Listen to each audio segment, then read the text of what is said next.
Gracias por continuar en sintonía de Telediario al Amanecer. Como siempre, también damos el espacio para abordar los temas de interés con los expertos. Justamente hay que recordar que la semana pasada ya el MAGA, pues a través del diario oficial, publica y hace activa la alerta zoosanitaria por la presencia de casos de gripe aviar, principalmente en el nororiente del país. Algunos casos que fueron reportados en el departamento de Izabal. Esto ha generado una serie de especulaciones, ha generado también una serie de dudas, de muchas preguntas para responder. Así que nosotros decidimos abordar este tema invitando a los profesionales con la responsabilidad que siempre nos caracteriza. Así que desde este momento habilitamos nuestra bandeja de WhatsApp. Escríbanos al 5691-7782. Esta mañana nos acompaña el doctor Erwin Calwa. Él es investigador de la Facultad de Ciencias Médicas de la Universidad de San Carlos de Guatemala. Doctor, qué gusto tenerlo esta mañana y abordar este tema de mucho interés. Hablábamos detrás de cámaras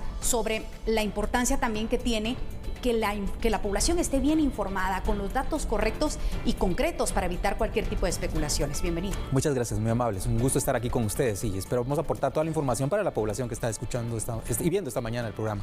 Tenemos que empezar resolviendo la primera pregunta. ¿Qué es esta influenza aviar? Y hay que corregir el término, porque dicen influencia, no es influenza aviar o gripe aviar. Muchos más le están diciendo la gripe del pollo, pero el término correcto es influenza aviar. Es correcto, así es como se conoce y como pueden suponer todos los que escuchan también, la gripe es básicamente una gripe que da a las aves y se va a comportar como tal. Por eso es que son, digamos, tienen signos y síntomas que ellas mismas tienen las partes y todo, pero los signos son específicamente que pueden tener mucho moqueo, incluso sangre o sangrado en un momento dado del piquito. Por otro lado, son aspectos que tienen que ver con las crestas y las patitas, que se les pueden poner moradas, y pues son algunos de los signos que normalmente hacen pensar que esta ave puede estar enferma. Diarrea es otra, y ese es precisamente uno de los principales signos que puede estar teniendo el ave que está contagiada.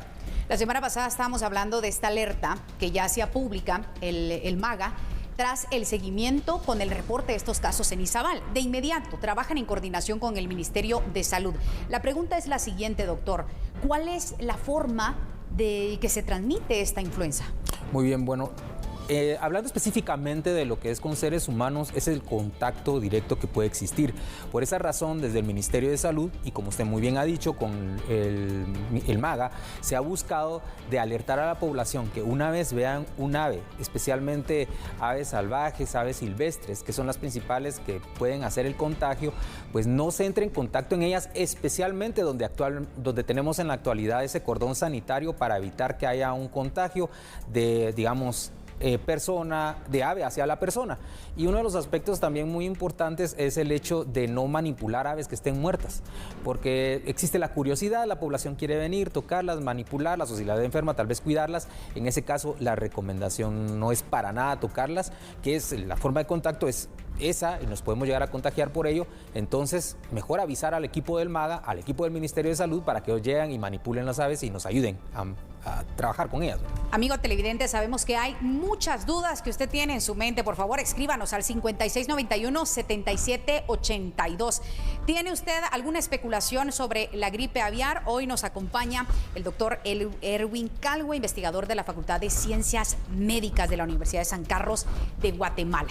Ya que usted mencionaba, doctor, la forma en que se transmite la manipulación directa con las aves, por eso es que el MAGA interviene con esas recomendaciones, también y con ese monitoreo que hace justamente a las granjas que estén completamente certificadas y el seguimiento en general. ¿Por qué ha existido un pavor de un nuevo brote o una situación que nos lleve a una situación como la pandemia del COVID? Bueno, me encanta el hecho de que puedan ustedes hablar acerca del pavor, y lo que menos queremos es que esta sea una razón para que la población entre en pavor. Recordemos que una de las situaciones que nos enseñó el COVID-19 es que básicamente cuando entra el miedo, nuestras acciones y nuestras conductas pueden ponernos más en riesgo que, digamos, que protegernos. En este sentido, queremos decir lo siguiente. Uno, esta influenza se viene vigilando desde hace mucho tiempo atrás. Y de hecho, en enero ya se tenía una idea de la vigilancia debido a las alertas y el contagio que existía. Entonces, ya desde el sistema de salud pública y desde el MAGA permanece ese tipo de situaciones. Pero, digamos, no hay razón para estar temiendo. Se pensaba que influenza aviar iba a ser, incluso antes que el COVID, la que iba a causar una pandemia. Tiene el potencial de ser una pandemia, como estamos viendo ahorita, por eso estamos monitorizando el brote, pero no tenemos razones en este momento para pensar que pueda llegar a esa magnitud. Por lo menos eso para la tranquilidad de las personas que nos están viendo, ¿verdad? Y siempre hay que cuidarnos, eso es lo más importante. Doctor, vamos a darle paso ya a esos mensajes que ha enviado la población. Recuerde, el número aparece en pantalla, 5691-7782. Buenos días, disculpe, ¿la gripe aviar también afecta los huevos? ¿Podemos seguir consumiendo pollo? ¿Será seguro o dejar un tiempo de comerlo? Gracias, bendiciones. Mire qué importante esta pregunta, porque es lo que nos preocupa a nosotros como madres de familia, como también a la población en general, si podemos consumir desde los derivados, el huevo, la carne del pollo. ¿Qué nos recomienda como experto? Bien, sobre este aspecto sí quiero ser muy categórico y es una excelente pregunta para quien lo hizo. Número 1, debido a las medidas sanitarias que mantiene el MAGA permanentemente, junto con el Ministerio de Salud, en este momento no hay razón para pensar de que ni pollos ni huevos puedan estar contaminados. Precisamente la idea es no llegar a ese punto. Y en Guatemala, afortunadamente, en este momento no tenemos razón para pensar que lo que ha llegado o va a estar llegando a nuestra mesa puede darnos problema. Lo que sí es muy importante saber es que sí se puede contagiar. Por eso, cuando se detecta un ave en un lugar donde existen otras aves, inmediatamente se procede a su eliminación para que no se propague y no llegue incluso a través de los huevos a nuestra mesa. Recuerde escribirnos al WhatsApp que aparece en pantalla, 5691-7782. Otra pregunta, buenos días, ¿cómo puede afectar la influenza aviar al ser humano? ¿Qué órganos podría dañar? En realidad esto es como, imagínense otra vez lo del SARS-CoV-2 o el COVID, como saben. Uno, neumonía, puede causar, digamos, problemas en los pulmones, puede causar un problema también de impedirnos poder respirar bien y causar múltiples daños en varios órganos. Este es un aspecto muy importante y que vamos a saber en un momento dado, porque sí, cuando llega al ser humano, que es raro, pero cuando llega, tiene una alta mortalidad. Nosotros vamos a seguir respondiendo esos mensajes. Buen día, disculpen, ¿cuáles son los síntomas de la gripe aviar en el ser humano? ¿Puede desarrollarse en el humano? Bueno, nuevamente una excelente pregunta. Recuerden, como les decía hace un momento, esto se aparece mucho y son de las lecciones aprendidas con COVID. Es básicamente los mismos signos y síntomas que tenemos con COVID. Va a tener tos, va a tener esa salida de moquito, va a ser una persona con malestar general, fiebres arriba de 38 grados. Y por esa razón, en los servicios de salud, por ejemplo, en el Hospital General San Juan de Dios, nosotros tenemos dentro de las preguntas si no hubo un contacto cercano con algún ave. Porque eso va a ser más que todo la diferencia, ese dato de haber estado cerca de un ave con probables signos, como lo hablamos antes. Si usted nos acaba de sintonizar, recuerde que le hacemos la invitación para que escriba al número que aparece en pantalla, 5691-7782, hablando esta mañana de la influenza aviar. Buen día, ¿qué medidas se deben tomar en caso de contagio? ¿Y podría ser mortal? Bien, es una buena pregunta y es una pregunta que lleva un nivel de complejidad, porque las primeras medidas tienen que ver mucho con el aspecto de salud pública. Segundo, tienen que ver con el aspecto de evitar precisa la muerte. La muerte, como dijimos en la pregunta anterior, sí es mortal, es altamente mortal. Estamos hablando de un 50% cuando llega al ser humano. Entonces eso es muy importante tener en mente. Ahora, ¿qué medidas hago? Inmediatamente voy hacia uno de los centros de salud o servicios de salud. Ahí estaremos preparados para indicar qué tratamientos, qué estudios tenemos que realizar y además qué disponibilidad de ciertos tratamientos dependiendo de cómo están. Porque afortunadamente en el sistema de salud existen, digamos, recursos de medicamentos para poder tratar la gripe aviar en seres humanos. Vamos a continuar dándole lectura a esos mensajes. Buenos días, disculpe, si una ave contagiada toma del bebedero de mi perro, ¿se puede contagiar mi perro? Mire qué excelente pregunta, justamente en aquellos lugares recónditos de nuestro país. Se tienen estos pollos en la casa que están compartiendo con otros animales también. Bueno, en realidad tenemos que tomar en cuenta algo. Fíjense que la gripe aviar, la forma más frecuente que llega es a través de aves migratorias. No es precisamente las aves domesticadas que tenemos nosotros o aquellas que se encuentran, pues que se venden. No, es más que todo. Eso fue lo que pasó ahorita con este brote, ¿verdad? Venían básicamente pelícanos que llegaron, aves migratorias. Una ave migratoria que llega a un bebedero tiene la saliva, que tiene virus, sí podría eventualmente contagiar a otra especie, especialmente de aves. Recuérdese que lo primero es que pasa de ave a ave, pero el segundo aspecto es, ¿podría pasar de ave a un mamífero? Hasta este momento yo no he visto ningún reporte con mascotas. Lo que sí he visto es un reporte en España en octubre, específicamente con bisones, que esto también se dio con el COVID-19. No sé por qué es una especie muy susceptible, que son precisamente los que sirven para hacer algunas como ropas que existen.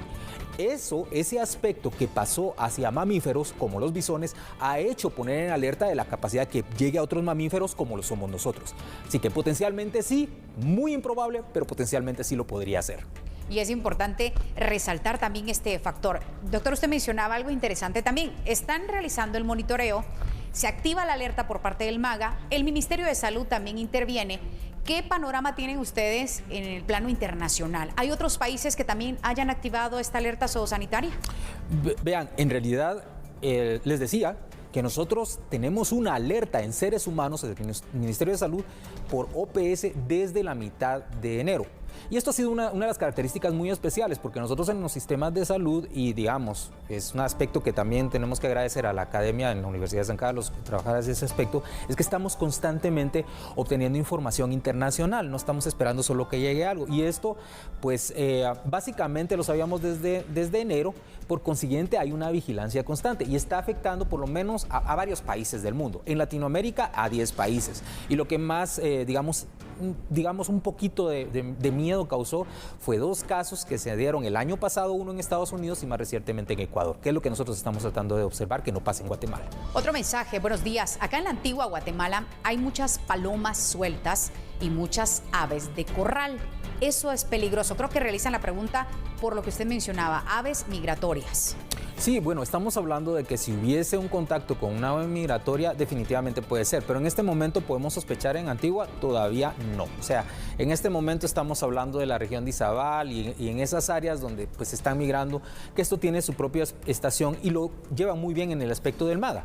Así que no, ahorita pues, no tenemos razones para sospechar en Antigua, pero estamos en alerta por cualquier situación, que eso sí tenganlo de hecho. Buenos días, una consulta. El virus de la gripe aviar está en el ambiente. Esto es para seguirme cuidando con la mascarilla. ¿Es recomendable la mascarilla? Creo que en general, doctor. Bueno, vean, la mascarilla en realidad es una excelente barrera ante estas situaciones de gripe aviar. Si usted se encuentra en este momento, en esa región específicamente, sí, una de las recomendaciones es utilizar mascarilla, porque precisamente ya sea secreciones o aspectos que puedan estar en el ambiente podrían llegar a contagiar con gripe aviar. Lo que más tenemos cuidado es el contacto directo, pero sí es importante utilizar la mascarilla en esas regiones. En otros lados, pues es más por COVID que lo están utilizando, no por otros aspectos a consideración de su riesgo. Doctor, ya que tanto mencionamos la alerta zoosanitaria, posteriormente nos va a explicar en qué consiste, pero vamos a darle lectura a este mensaje. Buen día. ¿Esta gripe puede darle a las pericas australianas o solo a los pollos? Le puede dar a todo tipo de ave. Por eso realmente no es una gripe, la gripe aviar no solo está considerada para un poco de aves, puede hacer para cualquier tipo de ave y esa es la razón de que hay que tener mucho cuidado en relación a que no se propague de otras aves, hacia otras aves. Así que también el llamado es para que estén en alerta de cualquier síntoma que se pueda presentar. Ahora sí vamos, doctor, ¿en qué consiste esta alerta zoosanitaria? ¿Cuáles son las recomendaciones que ha emitido el MAGA y, por supuesto, qué acompañamiento le están dando ya a ustedes como autoridades de salud? Bueno, entendamos lo siguiente, yo creo que en COVID, ustedes se acuerdan que se hablaba siempre de olas, ¿verdad? Bueno, y solo para entender, epidemiológicamente hablando, una ola es cuando de pronto tenemos un número usual de casos y se eleva. En este caso estamos hablando de que no se habían detectado en aves este virus o influenza aviar y de pronto aparecen 2. Y eso hace que uno pueda hablar de un brote o una epidemia. Y es en ese momento donde se activa un grupo de respuesta, que es lo que está pasando ahorita. Se crea todo un activo de epidemiólogos, de veterinarios, empieza por el MAGA para poder hacer toda la investigación de caso, que eso es lo primero que hicieron. Determinan la investigación, generan un cordón sanitario alrededor. En este caso el cordón sanitario llegó hasta 10 kilómetros alrededor para visualizar que no hubiesen más aves y por el momento las medidas más extremas, especialmente la que hemos hablado. Si ve, digamos, aves que están muertas, no las toque, ¿verdad? Simplemente llame a la gente, no estén en contacto, lávese las manos, utilice la mascarilla, especialmente en estas áreas. Y si nota usted aves que tengan un síntoma como lo que estábamos hablando, ¿verdad? De esas que salen, digamos, moquitos, o que en un momento dado le está saliendo sangrado, que puede tener sus patitas o, digamos, su cresta moradita, esté con diarrea, no la toque, llame inmediatamente al MAGA y el MAGA hará todos los estudios necesarios. Y en el caso de nosotros, nos añadimos desde el ser humano en similares situaciones, solo que si se tiene el malestar, nosotros tenemos maneras para poder hacer investigaciones en el Laboratorio Nacional de Salud, un PCR, como se hace el hisopado para COVID-19, e ir detectando esto en el ser humano y tomar todas las medidas necesarias terapéuticas y preventivas en la región que pueda estarse afectando. El cordón sanitario se ha activado y con todas estas recomendaciones, las granjas principalmente, que son las que proveen de mayor carne de pollo en los mercados, están siendo monitoreados. Pero esta pregunta es importante también. Si el pollo que venden en el mercado estuviera infectado, ¿el virus se muere al cocinarlo? Me encanta esta pregunta porque creo que lo más importante es recordarle a la población lo siguiente. En este momento, dada la vigilancia permanente que hace el MAGA, no hay razones para suponer que haya un pollo infectado que llegue al consumo humano, y eso ha sido muy reiterativo para la población, ¿verdad? Entonces, que llegue hacia el consumo humano, ni huevos tampoco. Eso es muy importante. Lo segundo, ya hablando específicamente de la física, de los aspectos médicos que pueden venir, si yo coloco un pollo por las altas temperaturas de cocimiento que van arriba de 70 grados centígrados, ese virus muy probablemente no va a sobrevivir ese nivel de cocción. Así que si llegase a ese punto a comerse, probablemente no habría una transmisión. Pero cuidado, cualquier ave, no vayan a consumirla si no viene de una fuente que ustedes han visto que tiene su registro sanitario y todos esos cuidados, ¿verdad? Esta mañana hablamos de influenza aviar. Recuerde escribirnos al 5691-7782. Hoy nos acompaña el doctor Erwin Calwa, investigador de la Facultad de Ciencias Médicas de la Universidad de San Carlos de Guatemala.